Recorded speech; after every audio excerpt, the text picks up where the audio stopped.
Hello, and welcome to the first episode of the Rewrites and Reboots podcast, where every 2 weeks we look at bad movies and ask the pivotal question: can this movie be fixed with rewrites, or is it so bad that only a reboot can save the day? My name is Richard, and with me today is my brother Robert. Now, before we get started, we thought it would be best to go over what makes a bad movie and what is the difference between a rewrite and a reboot, and how would that work within the context of this show? So for our podcast, what we're doing is looking at these movies and going, okay, how bad is it and what can be fixed? If a movie is decent enough and has a decent enough concept, what we're going to do is see what can we change around, what can we add and subtract to rewrite the movie. Um, the other type of movie, the reboot, is when it is so bad that we can't even figure out a way to make this movie good without scrapping everything and rebuilding it from the ground up. Okay, so we're talking like for rewrites would be like adding or subtracting scenes, changing up the sequences of certain Maybe scenes. changing some characters up a little bit, but we're keeping the main concept and the main goals of the movie. Okay, that kind of makes sense. And with like reboots, when you say like from the ground up, from This the is foundation, so we're we're talking recasting, redirectors, everything, like yeah, going from we're completely just ground zero, basically. yeah, we're burning everything to the ground and starting fresh. Okay, so that makes sense. What movie are we looking at today? All right, so the movie that we watched was the 2017 Power Rangers movie, based off of the TV show that we loved as a children, and it is a reimagining of the original Mighty Morphin Power Rangers series, the very first one, with all the characters and stuff brought into more of a modern day and more grounded reality.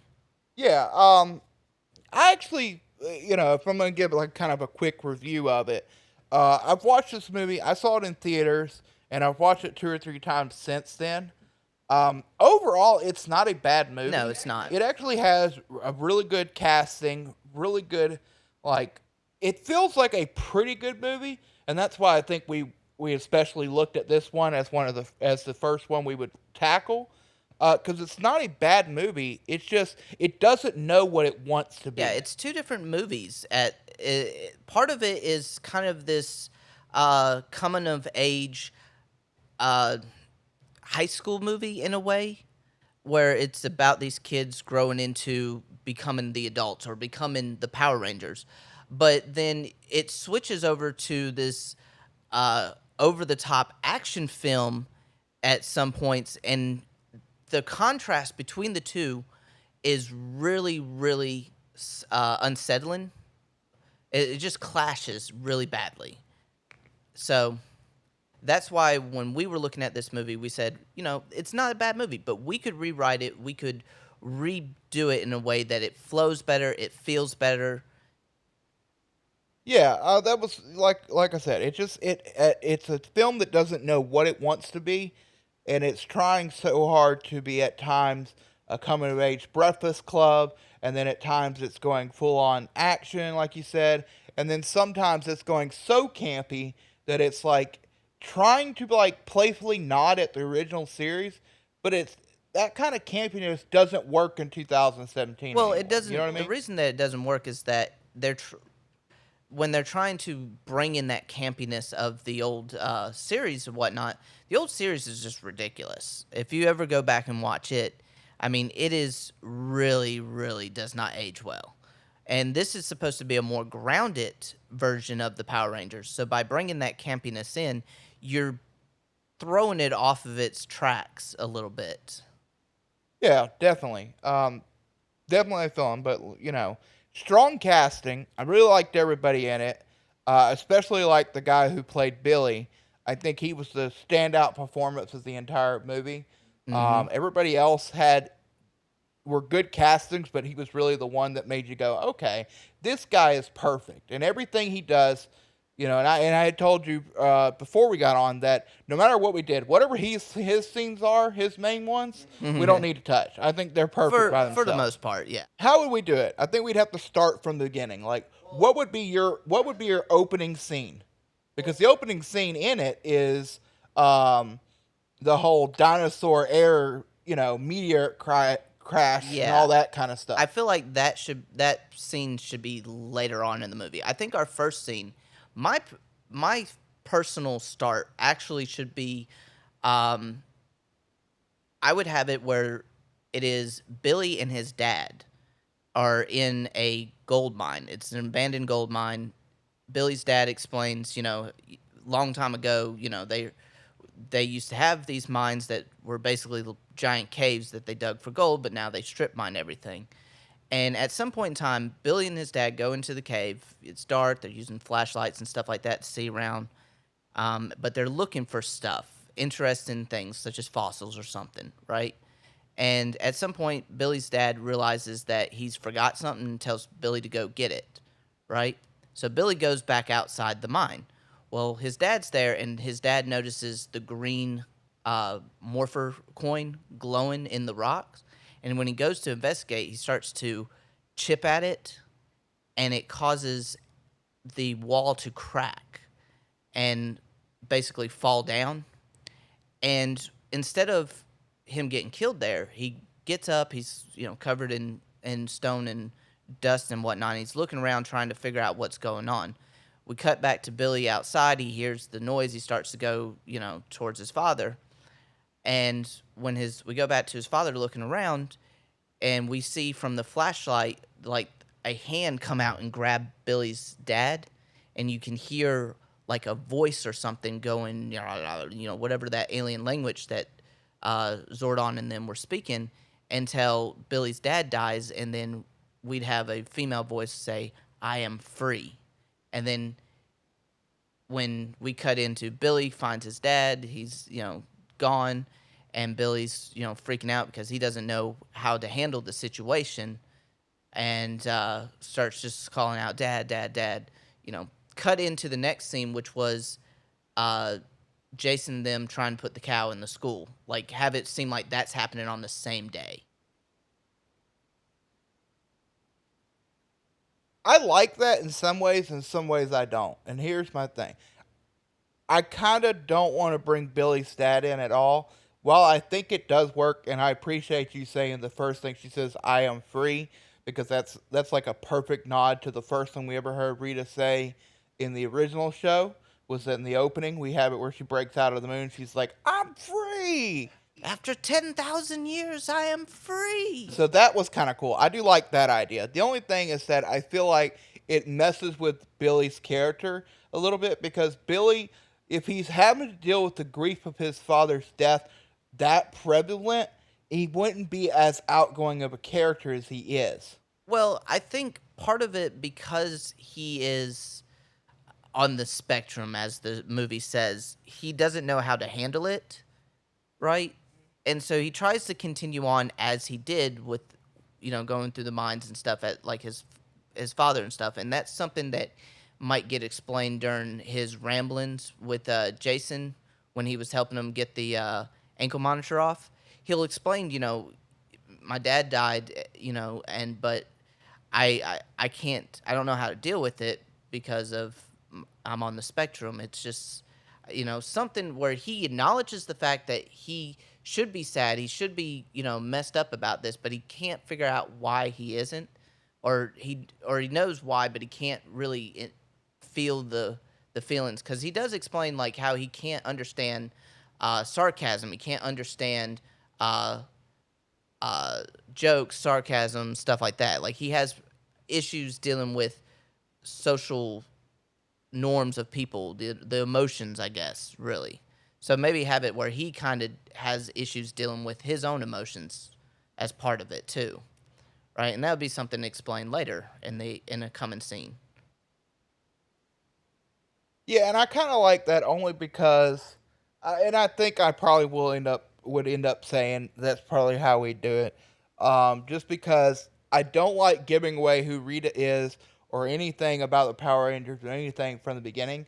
I don't like that because that feels like a sort of cop out of everything. Yeah. And I want the audience, because you're trying to reintroduce and reimagine the Power Rangers, I think you want to, granted, yes, most people who went to watch it knew who the Power Rangers were, but a lot Yeah. of people didn't. A lot of people probably were our age that now have kids, and brought them to the theater. Like, hey, this is something I was into as a child, right? They like Yeah. sharing that, sort of like a lot of the parents brought their kids to Marvel movies, and now they're all big fans and everything. So I Yeah. think that works because it leaves a mystery. We don't say it's Rita. We don't do anything. We just show, the coin, which kind of alludes to them being powerful, and also shows that she has some sort of like life sucking power from the get go, as well as sets us up That with. and and by doing the life sucking powers, she gains knowledge too, because this is will be important later on in a scene that I have in mind. Okay, so that works for me, and then definitely the very next scene is the Cal Jason scene. Though I think it's odd that we're like the guy he's friends with no is never there the rest of the movie in any form. Yeah. Like that part kind of bothered me, but otherwise, I love that scene for 90% of that entire thing. I think the I think the one utter joke is hilarious. Yes. Heard a lot of people complain about that, but I love that joke and that comedy because this movie can have comedic moments. I'm okay with that Yeah. because that still feels like a joke or something that could happen in real life if you have that one stupid friend. Yeah, and they're high school kids that are probably not on a farm all the time. They don't know the difference between a bull and a heifer. You know, they don't know that. So it makes it the joke to me was great. The only part of that scene that I didn't like was the car chase, which was the whole thing in that scene as we're in the car or the truck and Jason's trying to get away from the police. This camera is doing this weird 360 panning constantly. And I didn't like that just because it just feels really weird to me. Well, I think that I have a theory of why it's that way. One, it doesn't ground you. It makes you feel as the audience that you're floating Hmm. instead of being engaged in the moment. If we had the camera that was more classic, the cuts back and forth like we did in like classic 80 movie Hmm. cutscenes and kind of done that kind of mentality, it would have kept you at least feeling more grounded while keeping the tension up. By doing that weird panning, you kind of feel detached from the scene and from the moment because you're not in the car Yeah. with them. Instead, you are like some weird, like, spectral thing that is just looking around constantly. Yeah, and the thing is, it's not all the time either. They cut to different parts where you're outside the vehicle watching him move around and stuff. So, or like when I think when they look at the cow, right? They get out the vehicle. The camera does basically and Hmm. watches the cow as the police go by. So the whole spinning thing just feels weird. They could have just done, kind of more classic camera angles, and then when he crashes, have it where he's looking behind him at the police, isn't paying attention and crashes, but we are. Like he's looking behind him, we're looking in front, so we see him, you know, drive is going to hit the vehicle before he does kind of thing, and I think that would have probably felt a little bit better to me than the spinning, because by the time he gets to the crash it just quits spinning, and then it goes into the static cameras of looking at his face as he's crashing and stuff. Well, I mean, the camera does move, but if you would save that camera movement to when the crash happens, because the camera goes from panning to suddenly stops, looks right up front, he swerves to miss a car and hits a parked car and goes to flip, and then the camera goes from the back seat all the way to the front of him, and and and as it's going, the whole thing is spinning so that we get the front. If we had saved the camera movement to only that moment, I think it'd be more impactful because in that up to that point, you'd almost want it to feel um almost like high school's versions of like Born Identity chase scenes. Like you remember those movies where it Yeah. had that kind of feel? I think it'd work better if you'd gone like that with the teenagers, right? Have them Mm-hmm. be immature or whatever as they're doing, right? We've already kind of established that, but gone it more like that so that you keep a high um, intensity in the scene, and then the camera would only move from the back seat into the front, right? That one inside when the car's slipping. So now it's like slow down. Because when a wreck happens, most people who are in wrecks will say that it almost feels like it happens in slow motion. Like, especially when you see Mm-hmm. one coming. And I've been in a wreck before Yeah. where I rear ended someone. I mean, I hit brakes, I felt like 100 feet back and just slid, and there was nothing you can do. So I feel like in that moment, it makes sense, but the constant spinning keeps you detached and sort of not grounded within the scene itself. And that would be the only thing of that scene I would change. And then the crash happens, and you know, we get once the crash happens, that's when I would throw the Power Ranger logo up, right? Just and I would do the one thing that I didn't like when they did the Power Rangers logo or intro. It was like little words that were like at the side of the screen, and then it disappears and it goes 3 weeks later.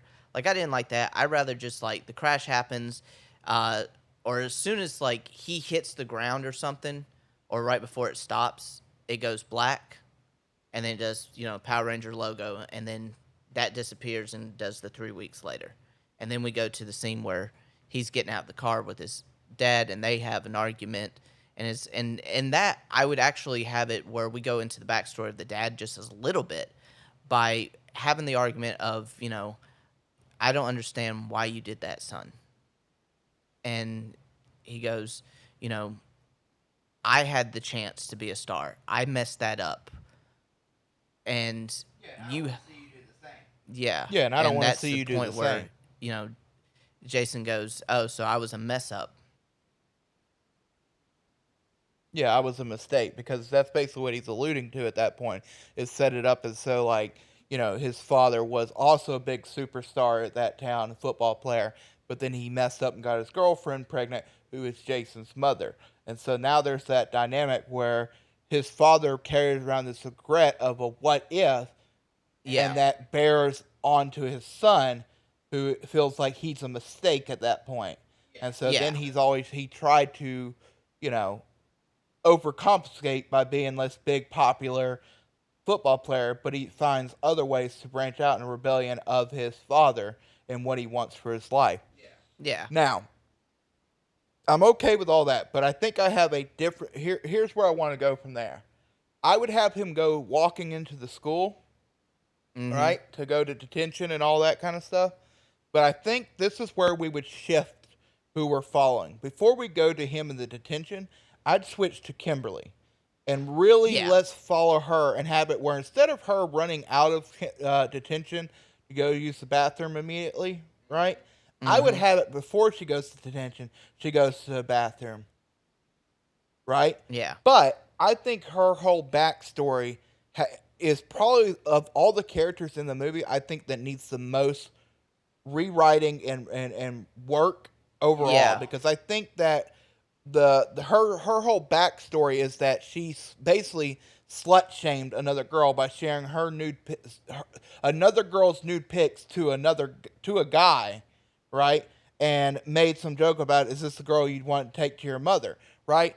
I don't like that angle because then everything she does throughout the movies towards the girl that she did that to and the girls that have now cut her out who were her so-called friends, like the movie plays it off like ah ha ha ha, but it's like, well, technically Kimberly by their own standard is the villain of those people's lives.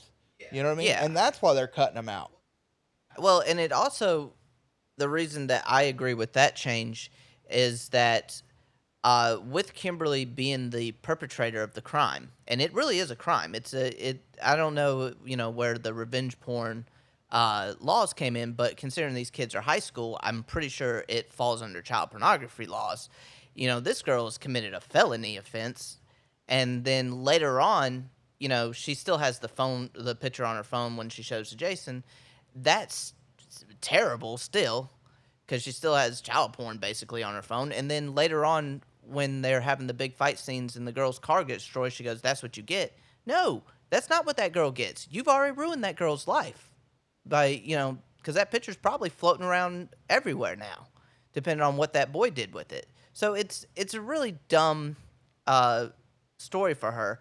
I would have switched it up where Kimberly was in a relationship with the guy. She shared nude pictures with that guy, and that guy spread it around. And but because that guy is from a rich family or something like that, he kind of got a slap on the wrist. I'd say put him on the football team from a Yeah. family, from a well-to-do family that's well loved within the community, who's also on the football team, Mm-hmm. and then have it. That's where we know how Jason knows so much about it, because later on he seems to know a lot about it. Yeah. And have it where it's like one of his teammates. So yeah, we could do it that way, and it puts he got away with it, and she's dealing with the fact that everybody calls her a slut and everybody thinks terrible of her. And the reason she's in detention is it finally got to her and she punched him, knocking the dude's tooth out.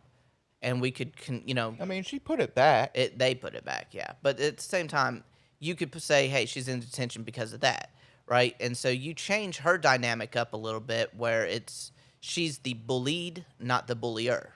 Yeah, because then it makes her rise to becoming a hero, because more traumatic and inspiring, because now you set her up as at the beginning as a victim, and it's now someone who's coming to the terms of not letting themselves be defined by what others have done to her, but what she does. And that becomes a much more powerful statement, as well as not just for the movie, but in general. Like for Yeah. young girls and young women out there, that's a very powerful message that was thrown away. Yeah, because they spend the entire movie basically making her or making the victim, the actual victim, into a bad guy, and it doesn't work. So yeah, Kimberly's story definitely will need the rewrites, and the bathroom scene would be perfectly fine, where like she goes to the bathroom, and the girls come out and they look at her, laugh or whatnot, and as they're walking out, they call her slut or something, and she just gets angry and just hits the mirror or something. You Oh, know, you wouldn't have her cut her hair? I wouldn't have her cut her hair, and the only reason I wouldn't have her cut her hair is I already want her hair different because I feel like Kimberly and Trini's characters, the two girls looked so similar through parts of the movie that I couldn't tell which was which. Like when Trini was up on the doing like the yoga with listening to the metal music, I thought that was Kimberly for my first like watch.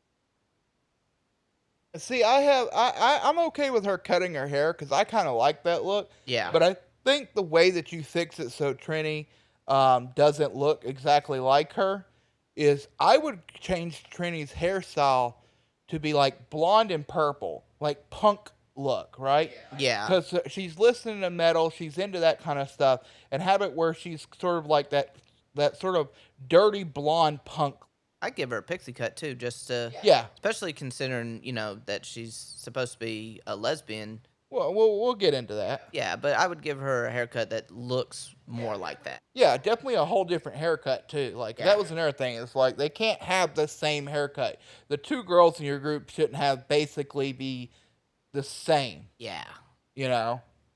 Though I did enjoy the metal yoga scene because I was like, that made my heart happy to have it like the serene moment and then be like blah blah blah blah blah blah. Yeah. But yeah, and then from there we'd go back to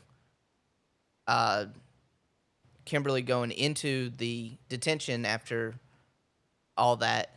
Yeah, and as she walks by as the bully that comes up to mess with Billy comes up. That's how it's so that scene now starts where Jason's already in there. He's sitting in the back somewhere just, trying to live out. And as Kimberly walks through towards a back seat, we see that bully coming up, and then we play out that scene of the bully messing with Billy.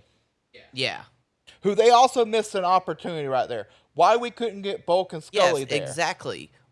In the classics, we have two bullies. We could have just gotten a heavier weight person and a skinny person to bully him, and then Jason stands up to both of them, makes a fool of both of them. Yeah, instead we got the weird like Ed Sheeran. Yeah, we got like Ed Sheeran the bully, and it's like, what? This dude would get bullied with his hair alone in my school when I was a kid. Like Yeah. this ain't a bully. This is a cry for help at the best. This is the kid that would have. Aren't they Yeah, all? this would have been the kid that would have been hanging from the flagpole by his underwear. Like, he's not a bully. Yeah, so yeah, I agree. They missed that opportunity to bring in those classic characters, which were some of my favorite parts. Granted, they're very campy, but in that moment when you're trying to portray bullies, which Hollywood never gets right, to be No. honest. But if you're gonna go Hollywood bullies, just go ahead and give us Bulk and Scully, um, everything. But other than that, the Jason, the way he handles it, I'd keep. I like him bitch slapping him. That made me Yeah. laugh in the theaters the first time I watched it. Because he's Oh, like, yeah. "Did you just slap me?" He goes, "Yeah." Weird, ain't it? Yeah, and you're just like, "Yes, this is how I've always wished I was when I was in high school." Except instead, I was the bullied. But yeah, you would do that scene. I would also have Zach there. Or I would have it alluded that Zach was supposed to be there. Like, you know how at the end they do the name calling and the secret scene? I would do that where everybody's doing, the guy's going through doing the names and whatnot, and he calls for Zach, and Zach's not there. And so we know that Zach was supposed to be at the school. We know that he was supposed to be at the detention, but he wasn't. Yeah, because I want to set it up because they kind of allude to everybody being misfits, but only like, basically the three of them are in detention. Everybody else we meet later on, but not much later on in that part. Getting everybody together, like we discussed earlier, watching it again for the second time in like 3 weeks, was that we felt like getting all of the Rangers together felt very rushed and forced. Where if we'd had it, them most of them at the detention and stuff, we already kind of set up Kimberly, Jason, and Billy. If you just put Trinity in back, she can just be someone who looks up when that's happening but doesn't say anything, right? Yeah. Have her Yeah. there, and then like you said, Zach just didn't show up. I mean, Zach's already in trouble for, and kind of alludes to later in the movie that he barely goes to Yeah. school anyways. Like he's skipping out anyways. But we also show where Zach's like working at a restaurant and stuff like that too. Yeah, later on we get it explained that the reason he's Yeah. skipping is because he's working to support his sickly mother who Yeah. can no longer work. Yeah, but we can at least set that up where we already know he's a troublemaker, or he's doing something that would have been in trouble, and he's getting himself in more trouble by doing stuff. But yeah, and we do the bully scene. We get this go from there to uh, them talking outside about the leg monitor, and do the leg monitor scene with the only difference of Billy explaining, that his dad died, a few weeks ago, and he goes, "Is actually the day that you got in trouble with the cow," and he goes through and he talks about, how his dad died, but he don't exactly know how to deal with it, so he just does what he did before, whatever his dad was doing, which was looking for interest and stuff in the mines. And of course, Jason's not really listening to it. He kind of does, but he's like, I'm sorry. Gives him the kind of half felt condolences for the thing, and then we go to the mine scene, which is where we find Zach hanging out on top of the old boxcar. We can have Trini out there pretty much the same way. But I would probably change how Kimberly shows up. Yeah, because it doesn't make sense that we're all of a sudden we've gone with Billy and Jason over to the gold mine where it's just a giant mountainous area. For 90% of this movie, we established that it's very much, especially now that we've changed the opening and we didn't have her in the water or nothing, we're kind of going more, Rita or whatever. it doesn't make sense for Kimberly to be swimming in a pond 2 feet back from the mine. Like, where'd that come from? Because otherwise, if there's a pond like that near a mine, that would mess up any sort of thing because that shows there's way too much water around. Yeah, they wouldn't have been digging in that area. But I probably would just have her literally walking around after Jason leaves Billy, and he's walking back to the car, and he just happens to see Kimberly out there walking around. I got it. Okay. She's running away. Yes. Because remember, we had that scene where they talk about, would you, if I ran, would you go with me, right? Well, and that means So we take out that, or we do that scene, but have it where she's already running away. We see her, like, Jason's going back to the car, right? Because he's going to leave Billy and he's going to use the car for a while. And just as he gets back in the car, he starts to drive down that little dirt path.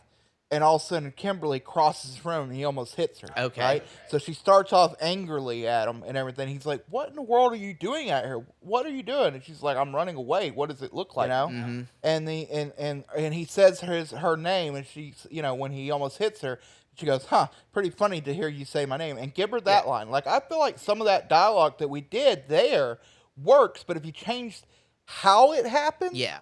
I think that works so much better because then it explains her being in that area because she's leaving town. She's got a little backpack on her and she's on her way out. And because the gold mine is sort of put off as like edge of town, Yeah. right? She'd be almost gone at that point. And have it, and at that point we'd have that scene where they're talking while he gets out of the van and whatnot and is sitting there talking to her, and they're leaning up against the van when Billy blows up the thing. They'll hear it get back over there, and that's and then where I would change that scene up, I probably wouldn't have Tristan fall down, or what I'd say Tristan. What's her name? I thought it was Trini. Trini.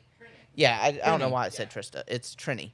I would not have it where Trini falls down to the ground there. I would have it where she's down there when all the rocks and stuff fall. And I would also have it where after they get the crystal or when they're getting the coins and stuff, I would pan up to like the top of a hill or something and show just a piece of like the hand that grabbed Billy's dad, right? I would show that, whoever that is standing above the hill watching them, so that we would establish Rita saw the Power Rangers get their crystals. She's seen them, right? She knows what they look like beforehand. Because her, like later in the movie, Rita just shows up at the Yellow Ranger's house and has never seen them before. Makes no sense. And, a lot of that there's a lot of those where Rita just knows things that she Same shouldn't. with Zordon. Like, that's the thing. Both of them seem to know stuff they shouldn't know. Where, so, but we'll get into that in a little while. But I agree. I think Rita being there because we just established she just came from the mines, that she was buried below. Yeah. So now we have it where she's like, she had killed Billy's dad, and then have it where she's still too weak to leave the mine for those first few weeks to explain that. Have it where she's been quietly killing people in the mine. And because the mines are dangerous and people die there anyways, it's not as suspicious. Yeah, we could have it literally like when Jason goes home before he goes sees Billy or whatnot, TV in the background talking about increases in disappearances and break-ins with gold being taken, gold jewelry being taken, or something like that, right? Like, just a little nod where we see Rita is doing stuff in the background, right?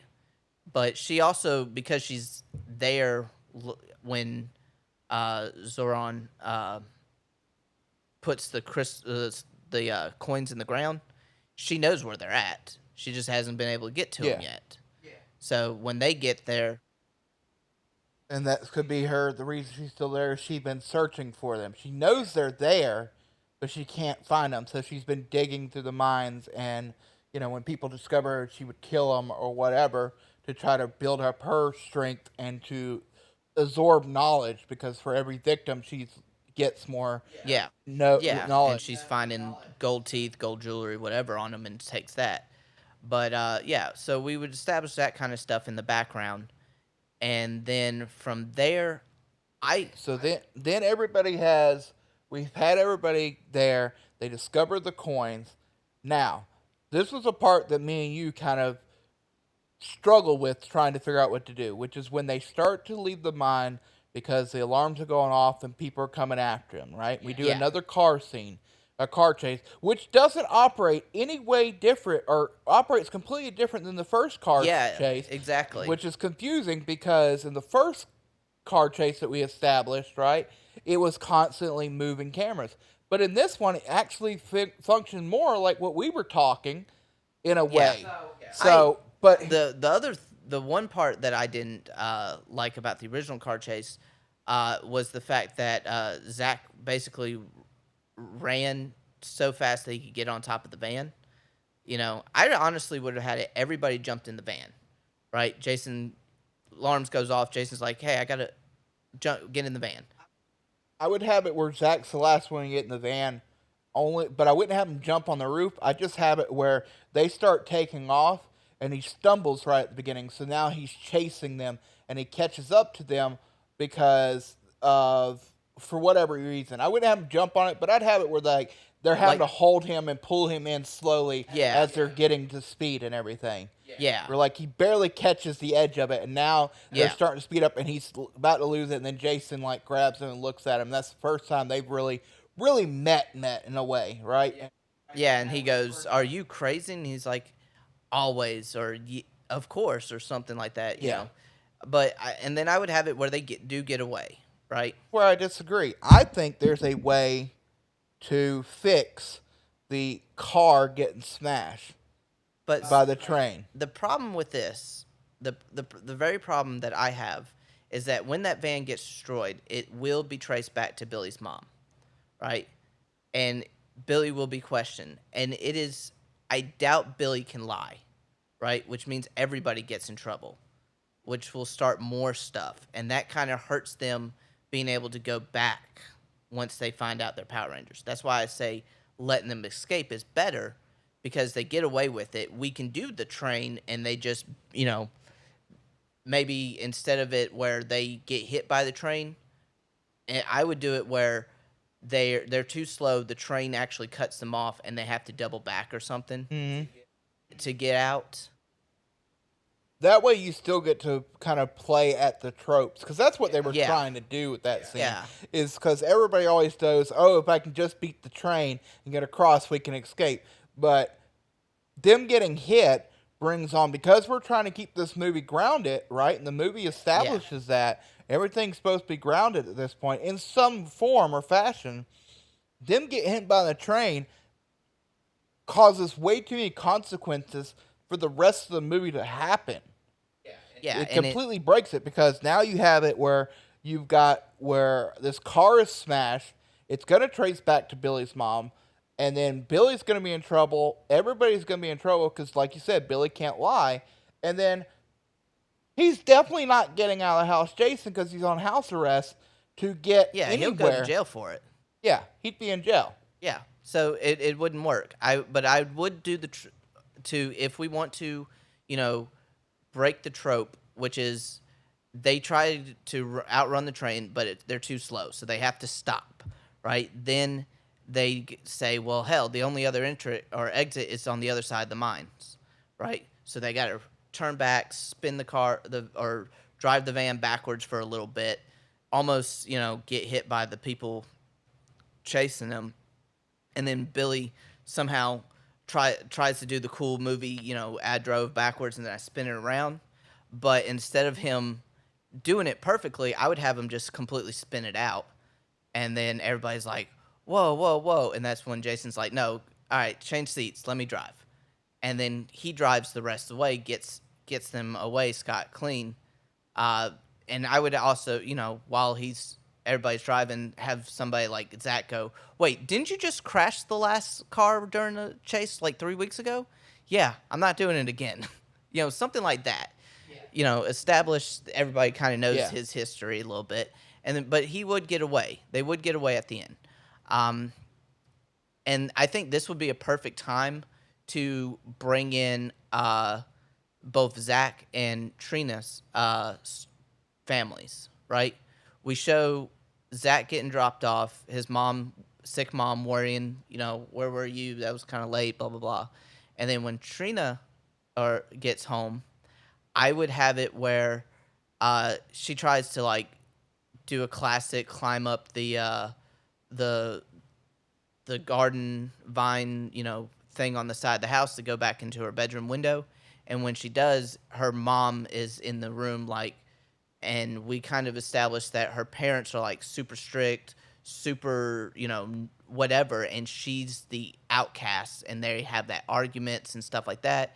Are you, what are you doing? Why are you sneaking out? Blah blah blah. The piss in the cup thing. I would establish that. Yes, that would work. But whoever was playing her mother in that, and I could look it up, but I'm not going to. But whoever she was, overacted that her part. Yes, she really did. She needed to. If I'm the director, I've been like, let's bring it down about. You're at like a 13. I need you down at like a 7. You know what I mean? It's Yeah. okay to be like the hard, like crazy, upset mother, but she came off as like she was about to snap into and have a nervous breakdown. And it's like we haven't given anything up to that point to establish why she's that crazy, why she's so, ridiculous. We have no clue about that at all. So that's what I'm saying. It's just it doesn't work unless she brings it down a little bit. Yeah, bring it down, but be a concerned parent at the same time. And then give the reason that they move all the time. Have it when she's young is because of her bad behavior, where she keeps screwing up and they keep moving because it looks bad on the family or whatever. Right? I'd make it. Yeah, establish them as somebody, either I probably wouldn't establish them as I would like they're business people, maybe real estate agents or some shit like that.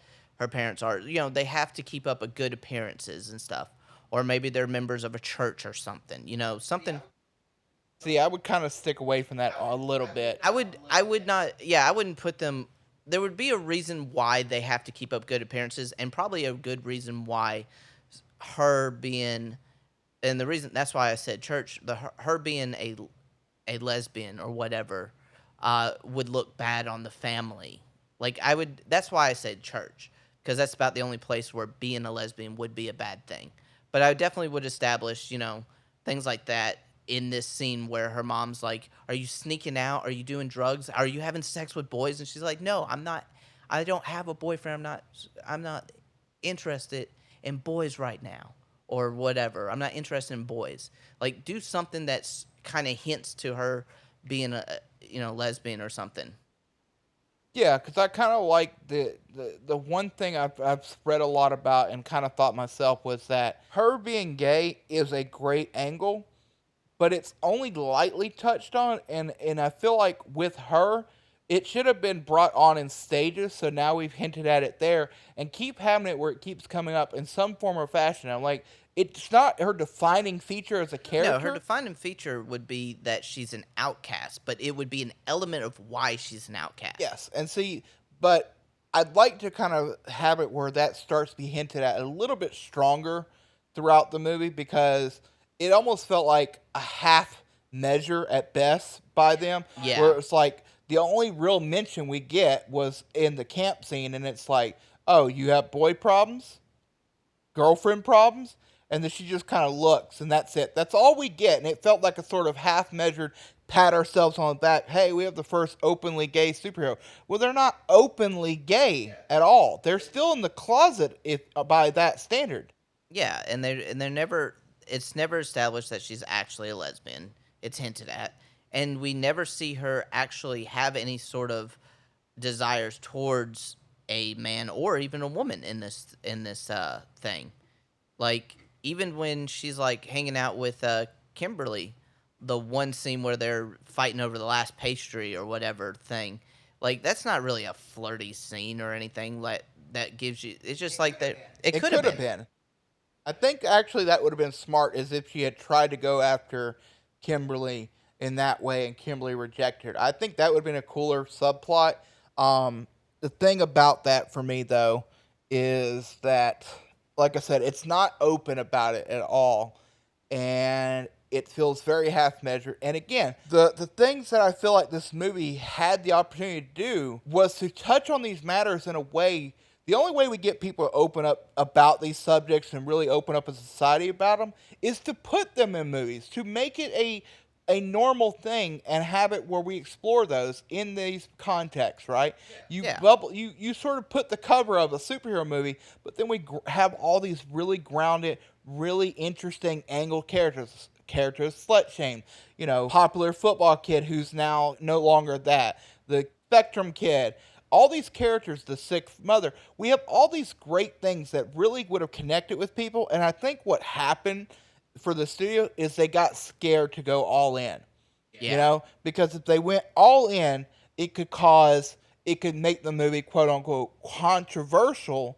And then if they, so then you'd have protesting and people going after it. I mean, you can't even have a show on television with the name of a character who is like the show Lucifer, right? Yeah. Lucifer is a good show. It really has very little to do with him actually being the devil, right? That's just more of a nice little cover over everything, right? Yeah.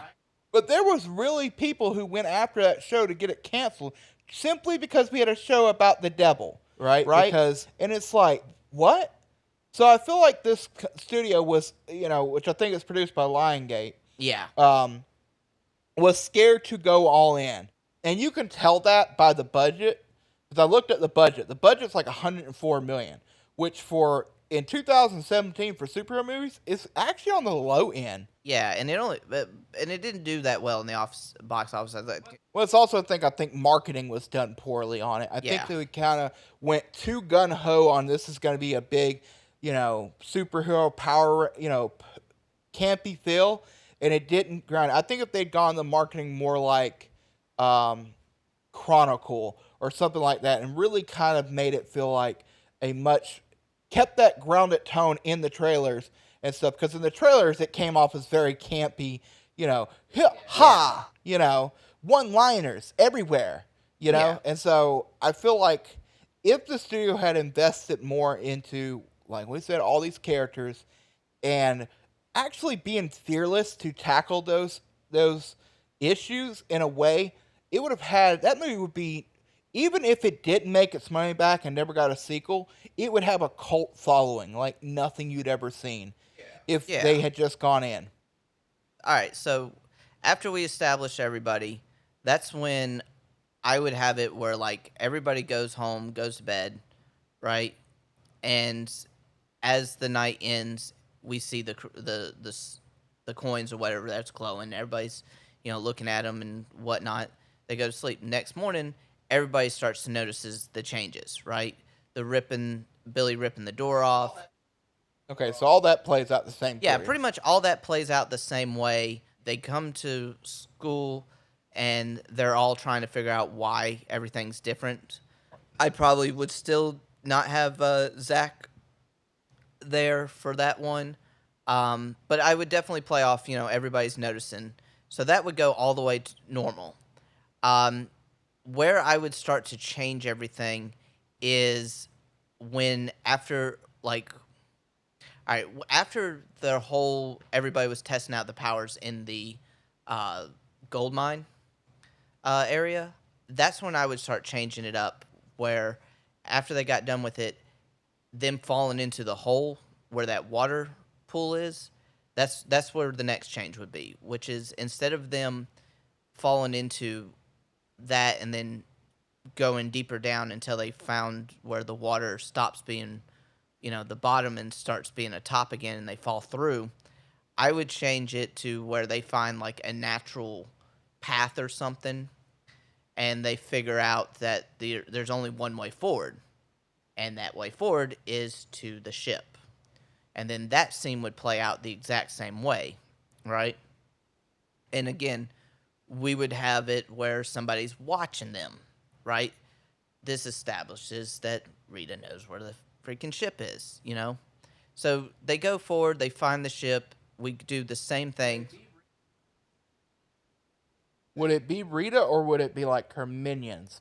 I would do Rita because Rita is watching them, right? Okay. She knows they're the Power Rangers. She's watching them. She's watching who they are, right? So they go into the ship. We do pretty much the same scene where they meet Alpha, right? Okay, so Alpha basically terrorizing and freaking those kids out and going almost horror movie with it at a time. Yeah. You think it's I perfect? think that's great. Do you have an issue with that? I don't, and I do. I like the scene. I don't like Alpha that much. I actually would have preferred like him not to look so cartoony because I felt like his CGI was not great. I I almost feel like him being like a robot, like a real robot, and then a little CGI for certain movements would have been fine. But I actually think him going more classical in a way would have worked better. I like the whole horror thing, and I love that scene. But otherwise, every scene he was in, there was times where I was having you pause it and go back, where you're starting to notice where they would lose a frame or two on his animations here and there, and he's not very well animated at times. Like he does not yeah. look great, and I get it. It was a low budget. That's what in my head. I'm thinking, okay, well you already have a very tight budget. 104, like I said, is very small, right? Yeah. So you could have saved so much on it if you had gone alpha as mostly in prosthetics and prop works and stuff and puppetry is so much farther than it ever was. I mean, yes, granted it was 2017, but here we are in 2020 and we've got Baby Yoda who's a full puppet and it is perfection. Now, granted, it's by a better company and Yeah. everything, but I think if we'd gone half and half with it, gone mostly realistic robot, and then CGI it for those kind of like horror-esque scenes where we have to do something spectacular, but otherwise I'd left him feeling real because otherwise he just feels wrong. Yeah. And it's nothing against the actor. I Yeah. think Bill Hader as the voice of Alpha was perfect. Yeah, okay. So, yeah, I'm fine with that. And then we get to, we do the Alpha terrorizing scene. We do where they meet Zoran and whatnot. I think, and then everybody kind of just like, no, this ain't real, back off. Um, and he stops Jason. And I think Zoran would try to explain to Jason that he needs to, that this is, important and whatnot. Well, have him try to explain it, and this is what I had said. I don't think Zordon should know that Rita is back Yeah. or have any thought on that because, as far as Zordon was aware, he sacrificed himself to stop her. She should be dead. Yeah. But he knows that the power crystals, right, only come back or activate it when a great threat is present, right? Yeah. And he tries to tell him these coins, no matter where they are, only, have a strange thing about reaching out to people who are to be the next Power Rangers only when a great threat is present. He's like, and I don't know what it is or what is coming, but something is coming, and y'all are the Power Rangers. You're gonna have to pull it together. Jason, you are the leader. You are the Red Ranger. And then I would have one of them say, when you were a ranger, because they'll find out, he was a ranger. What was your threat? And that's when he goes through the backstory of Rita, right? And the scene that is actually in the beginning of the movie where he hides the power crystals. I would put that here while he's narrating over it of what happened, right? And I would also change up where Rita, instead of just taking the crystals for power, Rita wanted to take the what was it, zero crystals, Crystal. right? She wanted to take the zero crystals so that she could become a god and reshape reality to her own view, which is create her own version of life. Also, I would have liked to, if we were going to do it that in that point, couple things. One, to do the flashback, a simple like Zordon's face, because we were established he slides across the wall real easily, Yeah. and have it where he just slides across and then it kind of fades with him into that scene. Yeah. But one of the bigger things that I had complained about was that we don't really explain Rita's motivation, and I like the how she's trying to use it to become a god, right? I like that, but I wanted us to explore just a little bit, and it couldn't require more than 5 more minutes of screen time, right? And had Yeah. it where we explain why she betrayed them and why she hates. Because later there are times where she makes comments that hint to a much greater thing. He hints to it, and she hints to it. Because at the end of the movie, they say we're gonna take you to Zordon to be judged. Zordon judge me? Like there's a history there that isn't explored. Because I want to have it where she betrays them only because Zordon does something that outcasts her or goes against what she thinks they should do. Well, I all right. So my idea on this, right, is that when Rita was a Power Ranger with Zoran, right, I would have it where they had fought countless battles over and over against, you know, enemies and whatnot, and what Rita would explain later when she first meets the Rangers and whatnot is that she got tired of fighting countless battles over and over again, and that's why she wants to remake the everything where it's a true utopia, a true peace, right? And if she's got to destroy everything to get that power, she will do it. But she's not. But she was tired of just being a ranger and stopping threats. She wanted to end all threats and end all suffering. She watched so many rangers die. She watched so many places destroyed by others. She wants to, you know, she wants to create a world without suffering or a reality without suffering. Okay, so you're going almost Thanos-y, like. Yeah, I would go almost yeah, definitely cuz the thing is a good villain is not a villain. They think they're the good guys, right?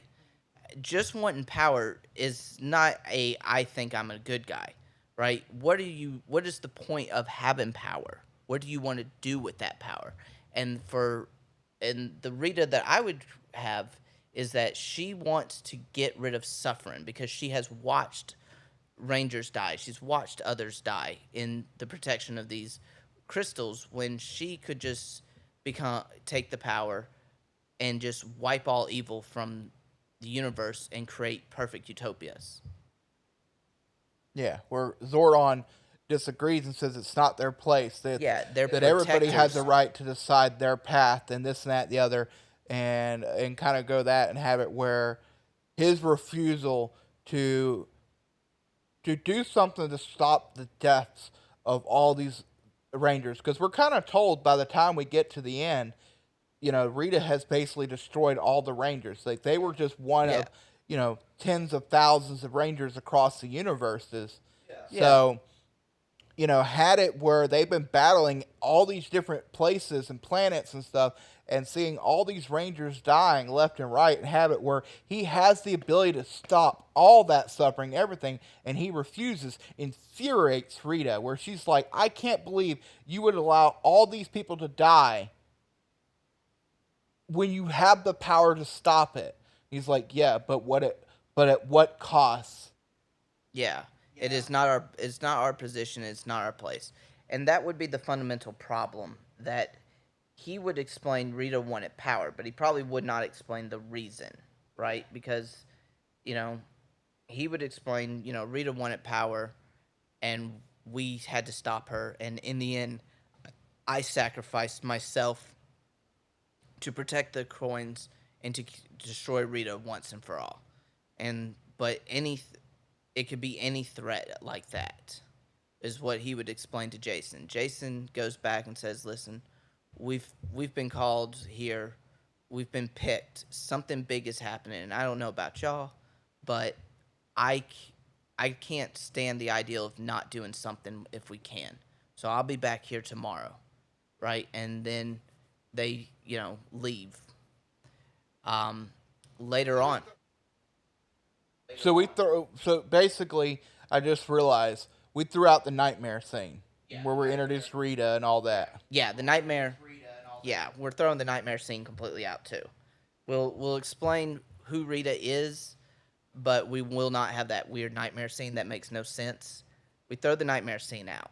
Um, Later, we could finally get to, now that we've revealed Rita, we could finally show where she's going through. We could do the scene where she hits the jewelry store, right? We could do that scene here, right? I Where disagree. okay, I only say I disagree because we've already spent at that point almost 8 minutes probably on that backstory, right? yeah, And so now you're talking about doing 8 minutes of that of Rita and then doing a whole another scene of Rita, right? So now you're covering almost 15 minutes of the movie of just straight Rita. okay, See what I mean? Like that doesn't work for me. I would say do that backstory and then go into they start their training, right? They don't know whether or not what's going on and everything, but Jason gives his speech to them about whatever the answers are. They're back where they're with them, right? And then have their training, but don't give them the arbitrary 11 days thing. Just tell them that they need to train and everything, and try to do them to do yeah. the Power Rangers outfit and can't do it, and establish that they have to become a team to make that happen. And I also, with that training montage, I would never show them actually getting good at their training. Like I would show them getting okay, like small victories here and there, but nothing major. And the reason for that is that I don't want them to be a confident fighting team just yet, right? No, I want them to only become confident in the end. And I also would want it because it doesn't make sense for you to go from kids who've never really fought or did anything to suddenly being, freaking kung fu masters in 11 days. I wouldn't have any arbitrary. I'd have it where that montage is over several months because I think Rita shouldn't be able to go from basically dead and encased to full power rampaging a city in 2 weeks. That's like ridiculous. I think it should be like he made a joke about 11 months. I think have it where it's almost a year of training. And then you could have in between those scenes, right? The building up each other's relationships, the sort of Trini, coming on to Kimberly a little bit, and their kind of flirty lunch moments and things like that, and have it slow down the montage a little bit so it's less it is a montage, but Yeah, not so quick back and forth, right? We're showing fighting scenes, we're showing them hanging out, we're doing that, and do like almost 30 minutes of or 20 minutes of the movie of just back and forth between training and school and them sort of becoming friends and starting to like act like they like each other and build the team yeah, up organically instead of feeling forced. Because the movie had that problem where it felt rushed a lot. yeah. And then I would do, after that, I would probably have it where after one of their training sessions where they still can't morph or whatnot, they all, you know, just, Zordon tells them, get out, you're not Rangers. They go to the campfire scene, right? And this is where they all sit down and they have their conversations. And I would, instead of them like in the movie, Zach comes up with the idea, well, we don't know each other, so why don't we just open up and start talking? Instead of that, I would have it where they're all sitting there talking and having natural conversation about everything, and they ask Billy what was he doing in detention, which leads to him everybody's kind of sharing their backstories and stuff like that. Uh, and I think the last characters would be, uh, I think I would keep Kimberly still doing the I'm not Sharon thing. Yeah, but I would Yeah, not have tonight, guy. it where the last person to share is Trina, and when she's explaining her family and stuff like that, and at the end of I it, have an idea. And okay, this is a way to have her come out among friends and have it where it's a more impactful moment of her being gay and being a lesbian is have it where she tells her story and everything about how she's an outcast in her own family and they're super strict and they never appreciate me and everything. And Zach, not only does he say, is it boy problems, is it girl problems, right? Yeah. but then presses harder, right? I wouldn't even do that. Here, listen, hear me out, right? He presses just slightly harder and have it where she snaps and screams at him because I'm gay, right? Have it where she screams it and openly, defiantly yells it out, right? As almost in anger, where she's never really said that out loud, and have it be impactful because then it's not only is she hinted at being it, she is defiantly saying the reason she feels this way and the way things, why her family won't accept her is because she is this, Yeah. right? And then I think at that point she would probably like storm off or something. Yeah, And that's when Kimberly would go after her. And that's probably about the time when she would explain, she had a thing for Kimberly, but Kimberly doesn't swing that way. yeah. Only because I think her yelling it and that being a true open Yeah. character is impactful because her whole thing is like she doesn't want to talk to anybody. She's very outcasty, very, you know, no matter what we're doing, she's like, no, I ain't gonna be with the group. And have it where Zach, because Zach has established early on through the way he talks and stuff, he doesn't understand boundaries, right? When it Yeah. comes to things, it's like he doesn't stop. Like if he wants to know an answer, he's gonna keep pushing. He's gonna be trying to do it like a joke, right? Kind of chuckingly doing it, and then for her to snap and scream back at him that she's gay, and then storm off, it's like he gets like whoa, right? And the whole group kind of looks like whoa, and she storms off, and then like Kimberly goes, "Ah, Zach, you shouldn't have done that, or something like that, right? You shouldn't have pressed her. Really, Really, Zach. something like that, where they kind of go after Zach a little bit, and then Kimberly storms off to go get her, right? And Yeah. then we move on from there. Yeah. And I think at this point is when I would do Rita attacking the Rangers. When the way I would do it is Rita, they're all hanging at the campfire, right, and everything, and that's when Trina and runs off a little bit, and Kimberly goes after her. They're out there talking and whatnot, and they see the rock monsters or the putties that Rita makes start to rise up from the ground in the towards the entrance of the mine. Oh, that does remind me. The fighting montages, we wouldn't show rock monsters. We'd have to do fake dummies, like the Yeah, like a 3D dummy kind of like characters. yeah, but they'll see that starting to rise, and they go, guys, or whatever, and they go run back to get the guys. When they come, there's a bunch of these putty guys and Rita. And they're Well, surrounded. they would be charging or heading forward towards the ship. Because it's the first time in months that they've been away from Zordon and in a position where they were out, away from anybody, right? Because Mm-hmm. before they're either at Zordon or they're at school or they're at home, right? Yeah. They were never out somewhere open without any protection. So this would be her first moment to actually attack. Yeah. And this is when Rita introduces herself to the Power Rangers. They get into a fight, and I would have it where they keep getting they basically keep getting pushed back all the way to the ship and into uh the the command center room, right? And they're all fighting, and Rita comes in. Rita and Zordon have a bit of a conversation Wait, you lost me. How did we go from the campfire to the ship? because the campfire is not that far from the ship, Yeah. right? They would see while from where they're at on the campfire. Maybe they're up on top of a hill or something, right? They can see down into the quarry and they can see the putties being created, right? So they rush down there and get down to the entrance of the where the ship is. About the time Rita and her putty people come, because Rita's been watching them come in and out and she knows what they're doing, right? She's been spying on them, and so she's going to attack Zordon and them to try to find out the location of the the Zero Crystal, right? That's what she's doing.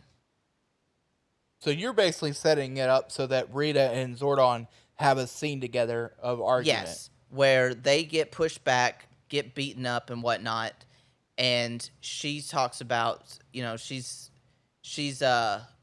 says hello old friend and whatnot, and Zoran tries to knowing that he doesn't have a body and doesn't have any way to fight, and like Alpha gets hurt really badly, the Power Rangers are getting beat up and whatnot, maybe pinned to a wall by the putties or some shit.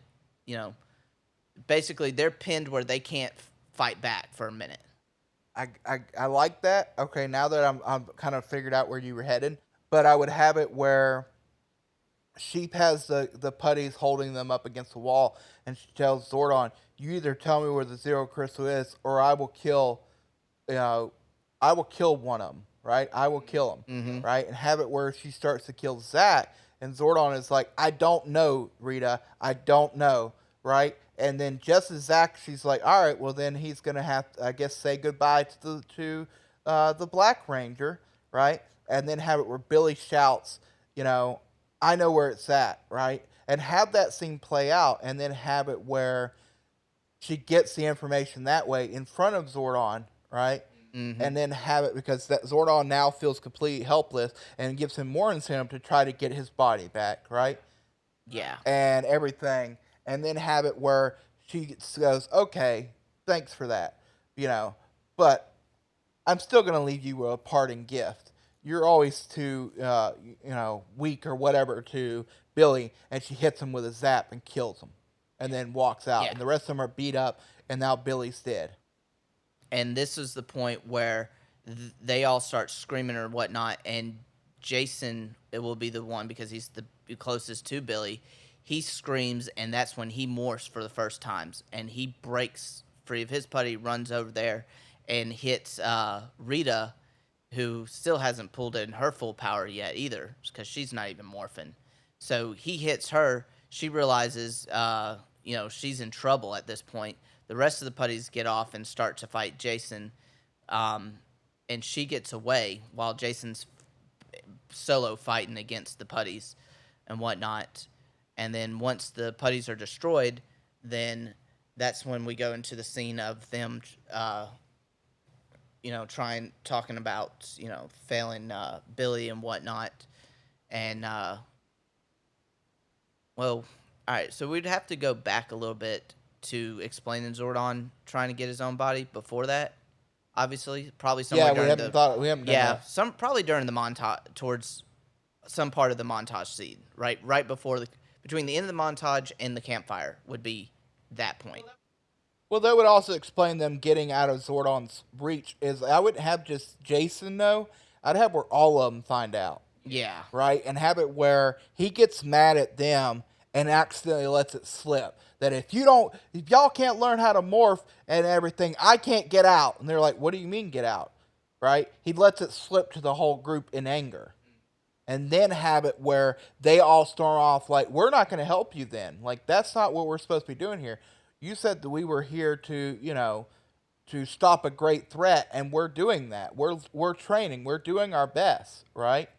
And then have it where they would storm off because remember, up to that point, we haven't given them a clear and present danger yet, right? For them, it's all yeah, fun and games. So for Rita to attack them at that point, right, now puts it into overdrive. Now it's real for them. Now they've been defeated. Now they've had someone die. yeah, Because that's what makes his death and sort of resurrection in a little while, right, more impactful. mm-hmm. It's because of the Yeah. fact that it needs to come by defeat. It has to come in a way that is horrendous, but in a way that shows that Jason, in that failing, becomes the true leader as well. It's sort of a mixed bag because having him more first shows him as the clear, leader of the group, right? But it also shows that he sort of had led him to that place at the point and kind of makes him Mm-hmm. and Zordon, more relatable to each other in a way. So it's kind of a double Yeah, edge there in a way that I think would be really interesting. Is that he's able to morph for the first time, but it's only because of the fact that he in that moment felt so much anger and regret for that failing that he was able to pull it off. yeah, that he wasn't the leader that they needed, and now somebody's died. Yeah. Yeah, and so that's where I would get it once they use the once Billy dies, they Zordon says, I can bring him back instead of myself or something like that, right? And That way he gains their trust. yeah, and they all morph from that point and bring Billy back because that was something that also kind of the that got mixed up was they needed to morph in order to power up the morphin matrix or whatever. The morphin Yeah, the grid. morphin grid. And but when they actually do it in the movie, the none of them morphed. The one that did morph is dead. So all of them would need to morph, and then at that point, it brings Billy back to life, who is able to morph now with the rest of them, and that's when they start heading out to take on Rita, who is who's got Who's now strong enough. yeah, she's now knows where the crystal is. She's now strong enough to drag the gold out of the ground. But up to this point, I wouldn't explain it, the Godar or anything. I would have it where all they know is Rita and the Putty Monsters army marching into town, and they now know that Billy had gave them the location, so they need to get to the Krispy Kreme, right? I wouldn't have them know about their Zords or anything at this point. I want all this to be a surprise for them as well as the I audience. Get it where they I wouldn't get mind there. them knowing about the Zords, right? Maybe at that point, Yeah, like so during they're like, part of "Oh, the how do training we get there?" Because part of the training montage might show them being introduced to the Zords, but I definitely would not do the Zack taking the one Zord. I don't like. also, I think that one should have been redesigned because he looks more like a beetle instead of a dinosaur. Yeah, but yeah. What I would do is they go into town, and they try to stop Rita now that they're all morphed and whatnot, and they have the fight on the ground with the putties, beating the hell out of everything, while Rita marches ever so closer to the Krispy Kreme, or where it is, which she figures out, hey, it's a Krispy Kreme, right? She's like, so this is the source of life, and then it shows Krispy Kreme. So they're all fighting on the ground and whatnot, and she finally gets tired of it, and she starts to raise her monster through all the gold, and uses that power of her staff to draw the gold from the ground, which is everywhere around the town. All the jewelry, all the gold from the gold mines, just all come together to create Gordon, and that's when the Power Rangers call upon their their Zoids, and they start fighting. And pretty much the fight scene, I would honestly, with the exception of, I would change up where the dad flipped the car, right? I'd have that in the beginning. Yeah, I'd when they're have that still in on the their beginning. yeah when when they they're still on first get into foot. town. Because it also one thing that I didn't get, and I think wasn't handled well, is to get the town to trust them and have it where when they first get there, before Rita shows up, right? Her putty men are already attacking, right? Have it where Yeah. she's already sent her army ahead, right? So that there would be no resistance. And have it where they're terrorizing the people. So when they get there, Yeah, people police are trying trying to shoot them. and everything. And then how where the Power Rangers show up and start fighting them and start rescuing people, including Jason saving his dad and stuff. Yeah. And that way the town knows immediately who the good guys and bad guys are. Because otherwise, if I'm a citizen of that town and suddenly a bunch of rock monsters show up and then people in colored outfits are kicking at them, I'm not sure who's evil or who's not. It looks like aliens versus golems at that point, you know? So if you establish them as people who are rescuers and taking care of the townspeople first and foremost, then you already have a town that is Kind of like in the Avengers when they first show up, and then like when Captain America gives them orders, and then they're like, "Who are you? Why should I listen to you?" And then Cap goes saves them, and then the officer starts giving the orders that Yeah. Cap do something like that basically. Yeah. You know, they're like, "Hey, you got to get everybody out of here. Who are you?" And then fuck, here comes one of the putty monsters that they destroy real quick, and the officer's like, "Get everyone out of here! Go this way, that way." You know, Yeah. pulling the police officers back. And then pretty much the final fight scene, I would have it go pretty much the same way, except for Rita joining with Gordon. I would have, if that happens, I would have at least shown some sort of isn't his name Goldar? Goldar. Yeah, you think him going Goldon. I don't know what it's so weird of a movie, anyways. But I would have it where Rita joins Goldar, and it causes some sort of change that we can definitely see that this isn't just some sloppy, gold monster. It's now something much more formed, much more. Make him more like the classic version of him. Yeah, make something close to like a classic.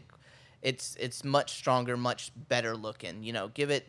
Give it more definition, more whatever, and Rita's voice is coming through it, and show that she's gained more. She's basically turned him into her own Megazord. Have her voice coming through, but also have like that classic voice from the comics. So it's like double speak, where when it screams, it's like the sound of like a monster talking and her voice on top of it at the same Yeah, time. yeah, and so when they beat her and whatnot, uh, they're basically fighting Megazord to Megazord kind of thing.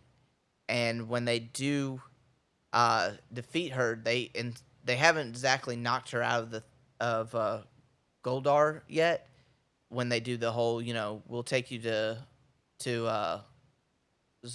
Zoran to fuck, what's his name? I Zordon. Zordon. Yeah, when they take her to Zordon to be judged, and she goes, "You'll never take me," and she tries her final attack. They hit her so hard they knock her into the atmosphere. And here's the thing: there's one part of that I would change, and I told you that when it happened. Mm-hmm. I would have it where they hit her off, and we just see her go off in the distance. Yeah. And I wouldn't follow her where she's like doing that weird spinny thing. And you can see the ground above. Yeah. I wouldn't have any of that. I'd have it where she just disappears, and that's the last we see of her, at least for that moment. Yeah. Now, when we get to the end of the movie and we go credits, I'd have it where credits we see her in space, and have that as like one of two end scenes, right? Yeah, and definitely, um, in later Power Rangers seasons, she had some sort of master or whatever uh, that she worked under that collects her. Well, at one point she had where there was Ivan Ooze that showed up from the movies that she worked under. But no, there was her lieutenant who was Lord Zed. Zed, that's who I'm thinking of. Yeah, she never worked for him. He worked for her, but he was, as far as I remember, I haven't watched the originals in a long time. I thought she was like one of his high lieutenants or something, or he may have came from Ooze before. No, he was over her, and like she treated him more like that was her husband kind of character. Yeah. But I would definitely have it where like she's out in space somewhere and somebody grabs her from like a ship or something, or like as she's getting closer. So to you'd the want to moon, introduce something Lord comes. Zed there. Basically, I wouldn't so much introduce Lord Zed. As much hint at it. Hint at it. Same way, like at the end of the movie, they hinted at Tommy. I would hint that she's been captured. There's something else out there, a next threat, right? And Yeah, because this movie didn't set itself up for much of a sequel, no, which is why it kind of didn't. One, it didn't make much, and two, it didn't set itself up as if it thought it'd have a second no. chance. The only thing they did was do the Tommy, kind of teaser. But obviously, it's not going to be the same Tommy because we saw him in the crowd. Him and Amy Jo, what's her name? Amy Jo Johnson, was both in the Yeah. crowd. So obviously that's we're not getting that same Tommy, but they hinted at Tommy with the green jacket sitting in the back, and that was it, right? But yeah, that would be. I would definitely set it up where Rita gets grabbed by something, a ship or something that's now, heading towards or is gathering her so that they can start building their next advance towards Earth in the Zero Crystal, and then show the Power Rangers coming together afterwards, and Zordon basically saying hey, congratulations and whatnot, but the crystals have not deactivated. There's still a threat, and Jason says, well, then we'll be ready. They walk And, out back to their lives. Yeah. and definitely not leave the crystals behind. They would still have them. They would still keep them. They'd still be Power Rangers. Yeah. And that's pretty much where. And then maybe have some sort of narration at the end, either by Zordon talking to Alpha or something, and have all the kids sitting in detention, like they did before, where they're throwing the paper shuriken around. And then you could do your Tommy uh, teaser in that scene. Not so much say Tommy as much as just show the green jacket in the back seat and like focus on it for a minute. Yeah, yeah. You could, just tease it a little bit, and then boom, your movie's over. I mean, I'm okay with saying Tommy Oliver. Yeah. Okay. So, anything else you would add? Anything else you can think of off the top of your head before we kind of close this and wrap this all up? I don't know. I think that that's pretty much how I would have the movie designed. Yeah. Right. That's the main cliff notes, the ideals. Um, I can't think of anything I would add. Can you? No, not really. I think we pretty much covered everything. We've covered the better backstories, make make Kimberly being slut shamed, having Tina, whatever her name was, Trina. Trina, her name being her coming out being a more prevalent thing. Really dive into a little bit more of showing Zach as portraying one thing to school and friends, but is actually a good, hardworking person who's doing everything he can to take care of his mother, right? And really establish that. Billy with his father, passing and having to learn to how to even be in the spectrum, right? Is him coming to grips with that and actually finding healing through finding a new sort of family. Yeah, that's something I forgot to add. When she is in there talking to Zordon and whatnot, she recognizes, who Billy is and from her father, and would probably say something along the lines of, everything that I know is thanks to your father, or whatever, showing that she killed him.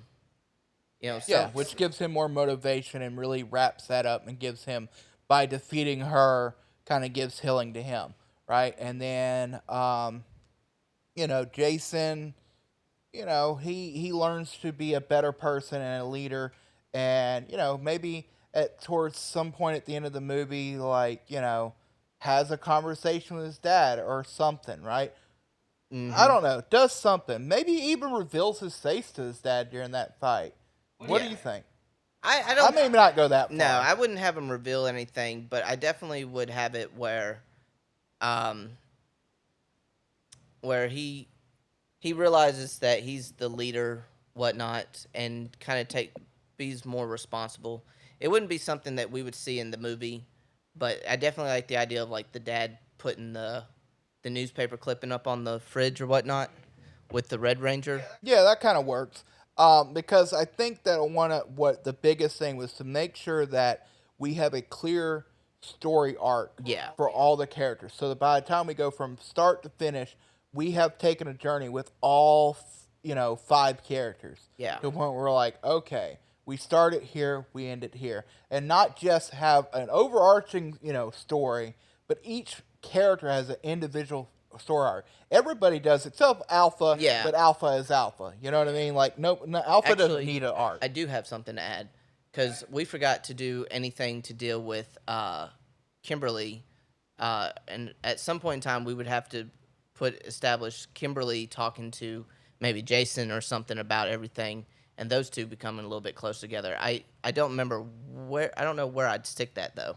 Would you do it when she goes after Trina and has that conversation? Well, maybe. And have it where she opens up to her because Trina has technically it opens up to her, And where she reveals that while she don't have feelings for Trina, she's not, she doesn't go her way, and she already has feelings for someone else, something like that. Yeah. I don't know. That would have to be work, but that's one thing we'd have to think about, and I can't think of how to make that work cleanly. Yeah. Other than her talking to Jason about it at one point, we've kind of did that scene. Maybe throw that Yeah. in somewhere. Maybe during the montages. Yeah, it would. No, It 'cause would. she doesn't talk during the camp scene much about it. No. Well, we could probably establish some sort of friendliness between the two of them before. At some point in time, they would have to be established where she talks to Jason uh, before we get to, because the campfire scene is the last of the human interaction scenes where it, Yeah. because after that, that's when we go into full Power Rangers. We dabble in, we go from human interactions to dabbling in Power Rangers with the human interactions in it to full Power Rangers. So like it's a slow merge. So I guess maybe the montage would not be a montage so much as it just shows them, you know, at different points in time we'd show them getting their asses kicked and a thing. Then we'd have some sort of scene where they're all where Jason and them are talking. Well, I'd have told you that the montage I wasn't a big fan of. I liked the concept of it, but it made it into too much of this sort of. It almost felt, some people would be mad. It almost felt like Disney Channel movie montage at that point. It Yeah. felt very much not good at all, to the point where I was like, if you would just take out the bam bam bam, fast music, and just went to playing the scenes out, right? I understand it would probably take a little bit more time, but have it where they're training and then they're doing stuff here and they're now dealing with like stuff from school and like Kimberly looking at the girls that shamed her, right? And they're still kind of bullying her Yeah. and like, Maybe have it where the two are talking at like lunch or something. yeah, and have it where you move on. That way you build their characters more, because I think we should have focused on those characters a lot more, on their development. We would have turned out so much better. Well, yeah, so yeah, somewhere in that scene, because like I said, the campfire scene should be the last real human interaction before they become the Power Rangers and we go full on action movie.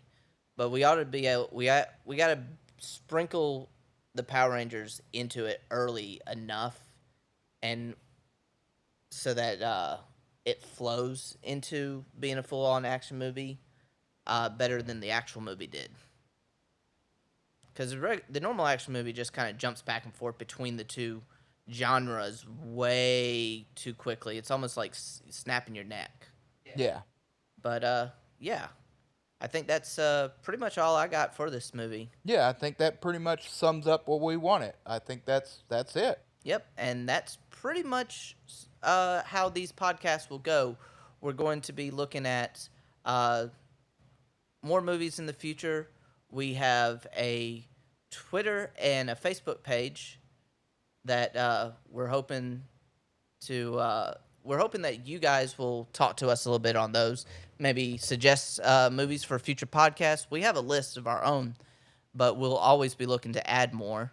But yeah, our Twitter page is at RR Podcast 1. That's our Twitter handle. Okay. So, And our Facebook page is R&R Podcast at Rewrites and Reboots. yeah. So you can find us at any of those two places, which we'll probably put links in the description of this podcast. Yeah, we'll link it down below for sure. Yeah. And you guys can follow us there. You can give us suggestions. You could tell us what things do you think that you would have rewritten at different parts of this movie.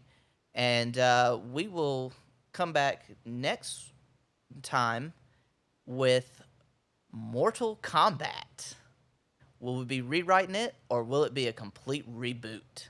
All right, well, thank you so much for listening. It's been a blast. I'm really excited that we're getting to do these episodes, but this being the first one and hopefully many, many more to go. Also, one last thing. I want to give out a shout out to my friend Martin. He helped me last night. He came and spent so many hours helping me get the mic set up and getting it to read. We really appreciate Martin. You are the reason we got to record today. So thank you so much, and thank you to everybody who listens. And we'll see you next time. That's a wrap.